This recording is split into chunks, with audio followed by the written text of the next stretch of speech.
ನಮಸ್ಕಾರ. ಸುವರ್ಣ ಡಿಜಿಟಲ್ಗೆ ಸ್ವಾಗತ. ನಮ್ಮ ಡಿಜಿಟಲ್ ತಂಡದವರು ಇದೊಂದು ಹೊಸ ಕಂಟೆಂಟ್ ಶುರು ಮಾಡಿದ್ದಾರೆ, ಕನೆಕ್ಟ್ ವಿತ್ ಅಜಿತ್ ಅಂತ. ಇದರಲ್ಲಿ ಸುವರ್ಣ ಡಿಜಿಟಲ್ ಮತ್ತು ಸುವರ್ಣ ವಾಹಿನಿಯ ವೀಕ್ಷಕರಾದ ತಾವುಗಳು ನನಗೆ ಪ್ರಶ್ನೆಗಳನ್ನು ಕಳಿಸಬಹುದು.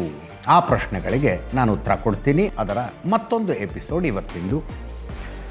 ಗದಗ್ನಿಂದ ಅಶೋಕ್ ಹಿರೇಮಠ್ ಅನ್ನುವಂಥವ್ರು ಒಂದು ಪ್ರಶ್ನೆ ಕಳಿಸಿದ್ದಾರೆ. ನಿಮ್ಮಂಥ ದಿಟ್ಟ ಪತ್ರಕರ್ತರು ಸಮಾಜಕ್ಕೆ ಬೇಕು. ಪ್ರಭಾವಿಗಳ ತಪ್ಪು ಮಾಡಿದಾಗ ಅವರ ಬಂಡವಾಳವನ್ನು ಎಳೆಯಾಗಿ ಜನರ ಮುಂದೆ ಬಿಚ್ಚಿಡ್ತೀರಿ. ಇದು ನಿಮ್ಮ ಖಾಸಗಿ ಜೀವನಕ್ಕೆ ಪರಿಣಾಮ ಬೀರುವುದಿಲ್ಲವೇ? ನಿಮ್ಮ ಕುಟುಂಬಕ್ಕೆ ಅದು ಹೇಗೆ ಧೈರ್ಯ ಹೇಳ್ತೀರಿ? ಇಲ್ಲಿಯವರೆಗೆ ಬೆದರಿಕೆ ಕರೆಗಳು, ಅನಾಮಧೇಯ ಪತ್ರಗಳು ಬಂದಿರಬಹುದೇ? ಇಂಥ ಸಂದರ್ಭದಲ್ಲಿ ನೀವು ಹೇಗೆ ನಿಭಾಯಿಸ್ತೀರಿ? ಸತ್ಯದ ಹಾದಿಯಲ್ಲಿರುವಾಗ ನೂರಾರು ಸಂಕಷ್ಟಗಳನ್ನು ಎದುರಿಸುವುದು ಸಾಮಾನ್ಯದ ಮಾತಲ್ಲ. ಅದು ಹೆಂಗೆ ನಿಭಾಯಿಸ್ತೀರಿ ವಿವರಿಸಿ ಅಂತ ಅಶೋಕ್ ಹಿರೇಮಠ್ ಗದಗನಿಂದ ಇದನ್ನು ಕೇಳಿದ್ದಾರೆ. ಎಲ್ಲ ಪತ್ರಕರ್ತರು ಇಂಥ ಸನ್ನಿವೇಶಗಳನ್ನು ಎದುರಿಸ್ತಾರೆ ಅಂತ ಹೇಳೋದಕ್ಕೆ ಆಗೋದಿಲ್ಲ. There is a set of journalists. ಪತ್ರಕರ್ತರ ಒಂದು ತಂಡ ಇದೆ, ಒಂದು ಗುಂಪಿರುತ್ತೆ, ಅವರು ಇಂಥವುಗಳನ್ನು ಎದುರಿಸ್ತಾರೆ. ನಿಮ್ಮ ಖಾಸಗಿ ಜೀವನದ ಮೇಲೆ ಪರಿಣಾಮ ಬೀರುವುದಿಲ್ಲವೇ? ಡೆಫಿನೆಟ್ಲಿ ಬೀರುತ್ತೆ. 100% ಖಾಸಗಿ ಜೀವನದ ಮೇಲೆ ಪರಿಣಾಮ ಬೀರುತ್ತೆ. ನೀವು ನನ್ನನ್ನು ವೈಯಕ್ತಿಕವಾಗಿ ಈ ಪ್ರಶ್ನೆ ಕೇಳಿರೋದ್ರಿಂದ ನಾನು ವೈಯಕ್ತಿಕವಾಗಿದ್ದನ್ನು ಹೇಳ್ತೀನಿ. ನನ್ನ ಹೆಂಡತಿಯೂ ಪತ್ರಕರ್ತೆ ಆಗಿದ್ದವರು. ಅವರು ಕ್ರೈಮ್ ರಿಪೋರ್ಟಿಂಗ್, ಕ್ರೈಮ್ ಪ್ರೋಗ್ರಾಮ್ ಪ್ರೊಡಕ್ಷನ್ನಲ್ಲಿದ್ದಂಥವರು. ಅವರಿಗಿದೆಲ್ಲ ಪೂರ್ತಿ ಅರ್ಥ ಆಗತ್ತೆ. ಸನ್ನಿವೇಶ ಏನು, ಸಂದರ್ಭ ಏನು, ಯಾವ ವರದಿಯನ್ನು ನನ್ನ ಗಂಡ ಫಾಲೋ ಮಾಡ್ತಾ ಇದ್ದಾನೆ, ಯಾವ ವರದಿಯನ್ನು ಬ್ರೇಕ್ ಮಾಡಿದ್ದಾನೆ, ಯಾರನ್ನು ಎದುರು ಹಾಕ್ಕೊಂಡಿದ್ದಾನೆ, ಇದೆಲ್ಲವೂ ಆಕೆಗೆ ಅರ್ಥ ಆಗುತ್ತೆ. ಆದ್ದರಿಂದ ಮನೆಯಲ್ಲೊಂದು ಸಪೋರ್ಟ್ ಸಿಸ್ಟಮ್ ಇರುತ್ತೆ. ಸಮಸ್ಯೆ ಇರೋದು ಅಪ್ಪ ಅಮ್ಮಂದು.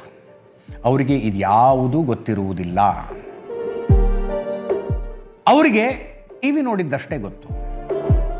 ಯಾರ್ಯಾರೋ ಸಂಬಂಧಿಕರು, ಪರಿಚಿತರು ಫೋನ್ ಮಾಡ್ತಾರೆ, ನಿಮ್ಮ ಮಗನಿಗೆ ಇದು ಯಾಕೆ ಬೇಕಾಗಿತ್ತು, ಆತ ಎಂಥ ದುಷ್ಟ ಗೊತ್ತಾ, ಅವನ ವಿರುದ್ಧ ಕೂತ್ಕೊಂಡಿಷ್ಟೆಲ್ಲ ಮಾತಾಡ್ತಾರೆ, ಇದೆಲ್ಲ ಬೇಕಾ? ಊರಲ್ಲಿ ಇಬ್ಬರೇ ಇರುವ ಅಪ್ಪ ಅಮ್ಮನ ಮೇಲೆ ಇದು 100% ಪರಿಣಾಮ ಬೀರುತ್ತೆ. ಅವರು ಫೋನ್ ಮಾಡಿ ಗೋಳಾಡ್ತಾರೆ. ನಾನು ಅವ್ರಿಗೆ ಹೆಂಗೋ ಕನ್ವಿನ್ಸ್ ಮಾಡಬೇಕು, ತಿಳಿಸಿ ಹೇಳಬೇಕು. ಇದೆಲ್ಲ ವೃತ್ತಿಯಲ್ಲಿ ಸಾಮಾನ್ಯ ಅನ್ಬೇಕು.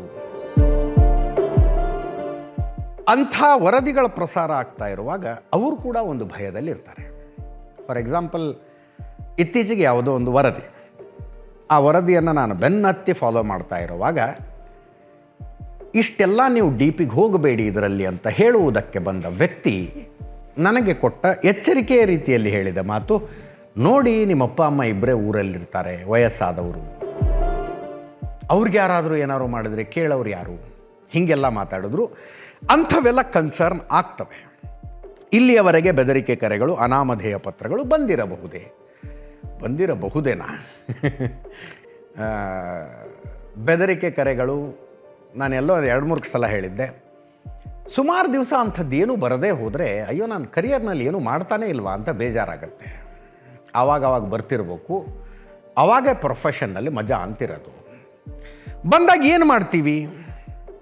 ಒಂದು ಪೀಕ್ ಇತ್ತು, ಬೆದರಿಕೆ ಕರೆಯ ಪೀಕು. ಎಲ್ಲಿ ತನಕ ಅಂದರೆ, ಎಲ್ಲೂ ಹೇಳಿಲ್ಲ, ಇವತ್ತು ಹೇಳ್ತಾ ಇದ್ದೀನಿ ನಾನು. ಅರಬ್ ರಾಷ್ಟ್ರವೊಂದರಿಂದ ಬಂದಂಥ ಇಂಟರ್ನ್ಯಾಷನಲ್ ಕಾಲ್. ಅದು ಕಾಲ್ ಮಾಡಿದ ವ್ಯಕ್ತಿ ಸ್ಪಷ್ಟವಾಗಿ ಹೇಳ್ದ, ನಿನ್ನನ್ನು ಕೊಲ್ಲುವುದಕ್ಕೆ ನಿನ್ನ ಮನೆಯ ಹೊರಗಡೆನೇ ಜನ ನಿಂತ್ಕೊಂಡಿದ್ದಾರೆ, ಹೊರಗೆ ಬಂದು ನೋಡು, ಕಾಲಿಟ್ಟು ನೋಡು ಹೊರಗೆ. ನಾನು ಮನೆಯಿಂದ ಹೊರಗೆ ಹೋಗಿ ಬಂದೆ. ಹೊರಗೆ ಎಲ್ಲಿದ್ದಾರಪ್ಪ ಅಂತ ಕೇಳಿದೆ. ಆತ ನೇರವಾಗಿ ಪ್ರಾಣ ಬೆದರಿಕೆಯನ್ನು ಹಾಕಿದ. ಅದು ಆಡಿಯೋ ರೆಕಾರ್ಡ್ ಮಾಡ್ಕೊಂಡಿರೋ. ತುಂಬ ಹಿರಿಯ ಪೊಲೀಸ್ ಅಧಿಕಾರಿಗೆ ಹೋಗಿ ಒಂದು ಕಂಪ್ಲೇಂಟ್ ಕೊಟ್ಟೆ. 6 ತಿಂಗಳಾದಮೇಲೆ ಇದಕ್ಕೆ ಸಿ ರಿಪೋರ್ಟ್ ಹಾಕ್ತೀವಿ, ನಿಮ್ದು ಏನಾರು ಅಬ್ಜೆಕ್ಷನ್ ಇದೆಯಾ ಅಂತ ಕೇಳಿದ್ರು ನನಗೆ. ಸಿ ರಿಪೋರ್ಟ್ ಅಂದರೆ ಕ್ಲೋಷರ್ ರಿಪೋರ್ಟ್. ಅದಾದಮೇಲೆ ನನಗೆ ಅರ್ಥ ಆಯಿತು, ಪೊಲೀಸರಿಗೆ ಕಂಪ್ಲೇಂಟ್ ಕೊಡೋದು ಬಿಡೋದು ಎಲ್ಲ ಪ್ರಯೋಜನಕ್ಕೆ ಬಾರದೇ ಇರೋದು. ಇವು ನಾನಾಗಿಯೇ ಮೈ ಮೇಲೆ ಎಳೆದುಕೊಂಡಿರುವ ತೊಂದರೆಗಳು, ನಾನಾಗಲೇ ಎದುರಿಸಬೇಕು ಅಂತ ಅರ್ಥ ಆಯಿತು. ಬೆದರಿಕೆ ಪತ್ರಗಳು ಬರ್ತವೆ, ಅನಾಮಿಕ ಪತ್ರಗಳು ಬರ್ತವೆ. ಯಾವತ್ತಾರು ನೀವು ಆಫೀಸಿಗೆ ಬಂದರೆ ಅಂಥ ಪತ್ರಗಳು ಹೆಂಗಿರ್ತವೆ ಅನ್ನೋದನ್ನು ನಾನು ತೋರಿಸ್ತೀನಿ ನಿಮಗೆ. ಪತ್ರಕರ್ತನ ಅಥವಾ ಇನ್ನೂ ಅನೇಕ ವೃತ್ತಿಗಳಲ್ಲಿ ಇವು ಸಾಮಾನ್ಯ ಮತ್ತು ಇವುಗಳನ್ನು ನಾವು ಎಂಜಾಯ್ ಮಾಡ್ತೀವಿ. ಹೇಗೆ ನಿಭಾಯಿಸ್ತೀರಿ? ನಿಭಾಯಿಸಲೇಬೇಕಾಗತ್ತೆ. ನನಗೆ ನಾನು ಮೊಟ್ಟ ಮೊದಲಿಗೆ ಪತ್ರಿಕೋದ್ಯಮವನ್ನು ಆರಂಭಿಸಿದ್ದು ರವಿ ಬೆಳಗೆರೆ ಅವ್ರ ಜೊತೆಗೆ. ಅವರು ಇವುಗಳನ್ನು ಹೇಗೆ ನಿಭಾಯಿಸಬೇಕು ಅನ್ನುವುದರ ಬಗ್ಗೆ 2 ವರ್ಷ ನಮಗೆ ಪಾಠ ಮಾಡಿದ್ರು. ಪಾಠ ಇನ್ ದ ಸೆನ್ಸ್ ಕೂತ್ಕೊಂಡಾಗ ನಿಂತ್ಕೊಂಡಾಗ ಎಲ್ಲರೂ ಹೋಗ್ತಿರುವಾಗ ಹೇಳ್ತಿದ್ರು. ಯಾರನ್ನಾದರೂ ಎದುರು ಹಾಕಿಕೊಂಡಾಗ ಅದನ್ನು ಎದುರಿಸೋದು ಹೆಂಗೆ, ಪತ್ರಕರ್ತರಾದವರು ಮೋಸ್ಟ್ ವಲ್ನರೇಬಲ್ ಸಿಚುವೇಷನ್ನಲ್ಲಿ ಯಾವಾಗಿರ್ತಾರೆ, ಅಂಥ ಸಿಚುವೇಷನ್ಗಳನ್ನು ಹೆಂಗೆ ಅವಾಯ್ಡ್ ಮಾಡ್ಬೋದು. ಇನ್ನೂ ಬಿಡಿಸಿ ಹೇಳೋದಂದರೆ ಪತ್ರಿಕೋದ್ಯಮದ ಲ್ಯಾಡರನ್ನು, ಪತ್ರಿಕೋದ್ಯಮದ ಏಣಿಯನ್ನು ಹತ್ತುತ್ತಾ ಮೇಲೆ ಹೆಂಗೆ ಹೋಗ್ತೀವಲ್ಲ, ಹಾಗೆ ಈ ರೀತಿಯ ಬೆದರಿಕೆಗಳು ಕಡಿಮೆ ಆಗೋದಿಲ್ಲ, ಅಪಾಯಗಳು ಕಡಿಮೆ ಆಗ್ತವೆ. ಆ್ಯಕ್ಚುಲಿ ನಾವು ತುಂಬ ಅಪಾಯಕಾರಿ ಸನ್ನಿವೇಶದಲ್ಲಿ ಪತ್ರಿಕೋದ್ಯಮವನ್ನು ಮಾಡಿದ್ದು ಕ್ರೈಮ್ ರಿಪೋರ್ಟರ್ ಆಗಿದ್ದ ಸಂದರ್ಭದಲ್ಲಿ. ಆಗ ಯಾರೋ ಬೀದಿಯ ಒಬ್ಬ ರೌಡಿ ಶೀಟರು,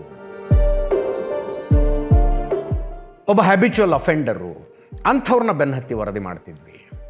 ನಾ ಈ ಮಾತು ಯಾಕೆ ಹೇಳ್ತಾ ಇದ್ದೀನಿ ಅಂದರೆ, ನಮ್ಮ ಟೀಮ್ನಲ್ಲಿ ರಿಪೋರ್ಟರ್ಗಳಿದಾರಲ್ಲ, ಅವರು ನಮಗಿಂತ ಜಾಸ್ತಿ ಅನುಭವಿಸ್ತಾರೆ ಇದನ್ನು. ನಾವು ದೊಡ್ಡ ರಾಜಕಾರಣಿಗಳನ್ನು ಎದುರಾಕತ್ತೀವಿ. ಅವ್ರು ಯೋಚನೆ ಮಾಡ್ತಾರೆ, ಇವರಿಗೆ ಫಿಸಿಕಲಿ ಹಾರ್ಮ್ ಮಾಡಿದರೆ ಏನೇನು ಆಗಬಹುದು, ನಮ್ಮ ಕರಿಯರ್ ಏನಾಗುತ್ತೆ, ನಮಗೆ ರಾಜಕೀಯಕ್ಕೆ ಏನಾಗುತ್ತೆ ಅಂತ ಯೋಚನೆ ಮಾಡ್ತಾರೆ. ಬಟ್ ರಿಪೋರ್ಟರ್ಗಳು ಎದುರು ಹಾಕ್ಕೊಂಡಿರ್ತಾರಲ್ಲ, ಬೀದಿ ರೌಡಿಗಳು, ಕ್ರಿಮಿನಲ್ಗಳು, ಅವ್ರಿಗದು ಯಾವುದೂ ಯೋಚನೆ ಇರೋದಿಲ್ಲ. ಅವರು ಸಿಟ್ಟು ಬಂದರೆ ಸೊಂಟದಿಂದ ಚಾಕು ತೆಗೆದು ಹೊಟ್ಟೆಗೆ ಹಾಕ್ಬಿಡ್ತಾರೆ. ರಿಪೋರ್ಟರ್ಗಳಂಗೆ ಬೀದಿಲಿ ಓಡಾಡ್ತಿರ್ತಾರೆ. ಹೆಚ್ಚಿನ ಅಪಾಯ ಇರೋದು ಅವರಿಗೆ. ನಾವು ಯಾರನ್ನ ಎದುರು ಹಾಕ್ಕೋತೀವಲ್ಲ, ಅವ್ರು 4 ಸಲ ಯೋಚನೆ ಮಾಡುವಂಥವ್ರಾಗಿರ್ತಾರೆ. ಈ ಕೇಸ್ ಏನಾದ್ರು ಉಲ್ಟಾದ್ರೆ ನಮಗೇನು ತೊಂದರೆ ಆಗ್ಬೋದು ಅಂತ ಯೋಚನೆ ಮಾಡಿ ನಿರ್ಧಾರ ತಗೊಳ್ತಾರೆ. ಅವರು ನಮ್ಮನ್ನು ಎದುರಿಸುವ ರೀತಿಗಳು ಬೇರೆ ಇರ್ತವೆ. ಯಾವುದೋ ಸೋಷಿಯಲ್ ಮೀಡಿಯಾದಲ್ಲಿ ಯಾರಿಗೋ ಹೇಳಿ ಕ್ಯಾಂಪೇನ್ಗಳನ್ನು ಮಾಡಿಸ್ತಾರೆ, ಸುಳ್ಳು ಆರೋಪಗಳನ್ನು ಮಾಡಿಸ್ತಾರೆ, ನಮ್ಮ ಮೇಲೆ ಕಾರಣ ಇಲ್ಲದ ಎನ್ಕ್ವೈರಿಗಳನ್ನು ಮಾಡಿಸ್ತಾರೆ. ನಮ್ಮ ಆಫೀಸಿನ ಯಾವುದೇ ಸಿಬ್ಬಂದಿಯಿಂದ ಆದಂಥ ಟಿ ವಿಯಲ್ಲಿ ಸ್ಕ್ರೀನ್ ಮೇಲೆ ಆದಂಥ ತಪ್ಪಿಗೆ ನಮ್ಮ ಮೇಲೆ ಕೇಸ್ಗಳನ್ನು ಹಾಕಿಸ್ತಾರೆ. ಈ ಮನುಷ್ಯ ನಿಮ್ಮ ಚಾನಲ್ನಲ್ಲಿ ಇಂಥ ಸ್ಥಾನಮಾನದಲ್ಲಿ ಇರುವ ತನಕ ನಾವು ನಿಮ್ಗೆ ಅಡ್ವರ್ಟೈಸ್ಮೆಂಟ್ ಕೊಡೋದಿಲ್ಲ ಅಂತಾರೆ. ದೊಡ್ಡವರು ಎದುರಿಸುವ ರೀತಿಗಳು ಬೇರೆ, ಸಣ್ಣವರು ಎದುರಿಸುವ ರೀತಿಗಳು ಬೇರೆ. ಪತ್ರಿಕೋದ್ಯಮದಲ್ಲಿ ಅವುಗಳನ್ನು ಕರತಲಾಮಲಕ ಮಾಡಿಕೊಳ್ಳುವ ತನಕ ಮೇಲೆ ಹೇಳೋದಕ್ಕಾಗೋದಿಲ್ಲ, ಉದ್ಧಾರ ಆಗೋದಿಲ್ಲ. ಐ ಥಿಂಕ್ ಅಶೋಕ್ ಹಿರೇಮಠರ ಪ್ರಶ್ನೆಗೆ ನಾನು ಸರಿಯಾದ ಉತ್ತರ ಕೊಟ್ಟಿದ್ದೀನಿ ಅಂದ್ಕೊಳ್ತೀನಿ. ಮತ್ತೆ ಕೂಡ ನೀವಿಂಥ ಪ್ರಶ್ನೆಗಳನ್ನು ಕೇಳಬಹುದು, ಅನೇಕ ರೀತಿಯ ಮೂಲಕ ನಮ್ಮನ್ನು ಸಂಪರ್ಕಿಸಬಹುದು. ಪ್ರಶ್ನೆ ಕೇಳಿ ನಾನು ಉತ್ತರ ಕೊಡ್ತೀನಿ. ಮುಂದಿನ ಪ್ರಶ್ನೆಯೊಂದಿಗೆ ಮತ್ತೆ ಸಿಗೋಣ. Stay connected.